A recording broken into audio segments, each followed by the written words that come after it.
Shevy Price is young, smart, and unapologetic. She recently released her EP, Repent, as well co-wrote a song with country singer Dean Brody. And she's in the studio right now to talk to us about all of those fun things. Hey, how's it going? Good, how are you? Oh, I'm great. That's good. So you just released your EP. You just co-wrote a song with Dean Brody. You must be feeling pretty good. Yeah. Yeah. Very good. Cool. Yeah. Do you want to talk a little bit about the songwriting session with Dean Brody? So I was away at camp, and I got a call from Mark, and he was like, "Hey, Chevy, do you know who I am?" And I'm like, "Of course I know who you are. Like, who doesn't?" And he asked me if I was interested in doing a song with Dean. Cool. And I low-key had to mute the phone and kind of freak out a little bit. I'm really big on following like songwriters in Canada and stuff like that. So I was super excited.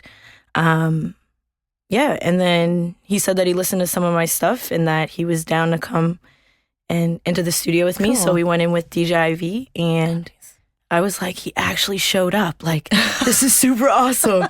And then I got super nervous, and I was like, did he really listen to my music? Because I don't really know how we're going to be able to cross brands, but okay. But no, we went in the studio, and I was trying to be light on my brand of, kind of raw rap. Yeah. And he was like, no, do you. Yeah. And we started, and they were hyping me up. It was a great element. There was DJ IV, Moose was there as well, and Dean, and then there was a part in the song that was empty, and I was like, no, I got something. It's not going to be empty. Don't worry about it. We got this. And he loved it, and he kept it, and from then it's just been a good kind of communication. Awesome. Have you done co-writing before? Lightly. Nothing serious. Yeah, nothing in that, like, in the country genre? No, not at all. It was interesting, too, because I was like, we had an event at the Pavilion where we talked with a bunch of different special guests about stigma that we have in Nova Scotia of why things aren't working. Yeah. And Kashmir was down. I'm not sure if you're familiar with her. I don't know her. She's a director. Okay. She does a lot of Jordan Crocher's stuff. Oh, cool. She's amazing. Rad. And she just talked about taking the binoculars off and seeing that there's a broader horizon and that we need to venture out and be more supportive to different genres and stuff like that. And at the same time, I was like, you know what? That just stuck with me. And I was like, you know what? I'm going to do it. I'm going to do country. I have to do it. So that's awesome. It was good timing. Sweet. So do you think that you'll do more different genre co-writing with some folks? Do you have anything lined up? Not yet, but I would love to. Yeah, that's love cool. to. And I'm actually hoping to write with Dean again. Nice. So that's going to be awesome. Yeah, that's really cool. I like the idea of different genres coming together to write. I've done the like Gordie Sampson song camp thing in the past, and like Quake Matthews has been there, and there was when they started introducing like hip hop writers into that atmosphere, it almost made things. I mean, it made it cooler, and also it just made the writing that much better because I think that like hip hop and rap writers are so. I don't know. They have like a higher level of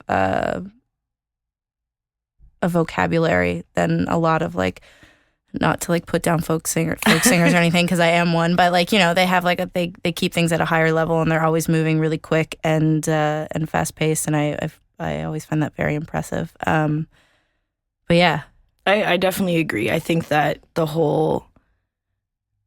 all about adding layers to perspective, right? Like I definitely would enjoy going to a songwriting camp and have that experience. I think that would be super awesome. Yeah, totally. Well, even with folk singers. Yeah, with folk singers. They're the worst. No, I mean, like, co-writing's where it's at. It's like, it's really blowing up right now, and I think that, there's a lot to be said negatively towards it, and I think that also there's a lot to be said for it, because it gets more people paid in the long run. Yeah. Business-wise, of course. Yeah.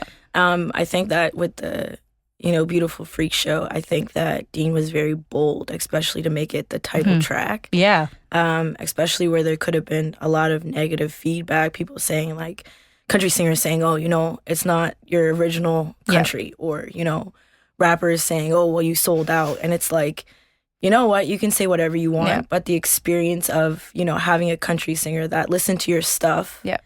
and picked a perfect, like I wouldn't have been on a country song if it wasn't that song. It's like when I heard it, the grunge of it and everything with it, the story of it and everything, it was like, this is perfect. Like, and the fact that he did that, like the whole experience, it's like no negative feedback or anything could kind of take away from that. Yeah, totally. So I think that people just really need to be more accepting of it. Mm-hmm.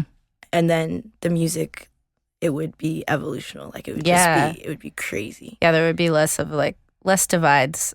I mean, in general, that would be ideal for life. So what's coming up next? What are you working on now? I actually got a message today about shooting a video for Beautiful Freak Show. Nice. So hopefully that'll play out in our favor. Yeah. That would be super awesome. Other than that, I just released Repent. Mm-hmm. So I'm thinking about shooting some videos for that as well. Cool. And doing some more shows. I love doing shows in the city. So I'm hoping to get that done as well. Cool. Well, sweet. Well, thank you for dropping by and chatting with me. No problem. Thank you for having me.